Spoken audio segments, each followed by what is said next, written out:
The overall student loan indebtedness has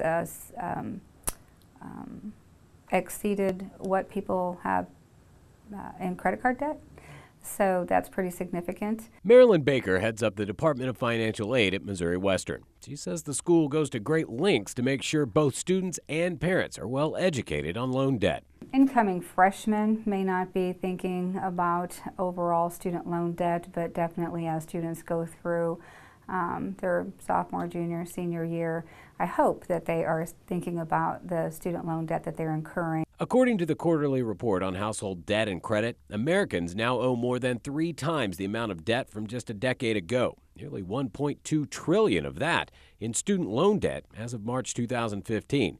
In an effort to, in part, relieve some of that debt burden, some public universities are even making the rare move to roll back tuitions. If you pay attention to national media, you'll hear the word crisis thrown out quite a bit when talking about student loan debt. But we talked to a man who says he wouldn't use the word crisis at all. And in a surprising turn of events, he says the people that are affected the most negatively by student loans are the folks who took out the least amount of money. The people borrowing the most money generally are not the greatest concerns. That's Robert Kelchin, assistant professor of higher education at Seton Hall University.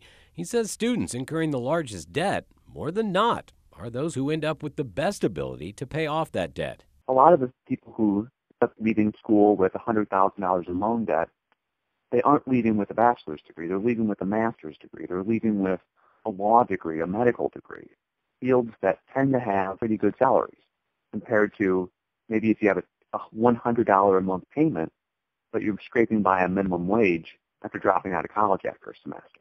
That's much more difficult to deal with. So what's the lesson? You decide.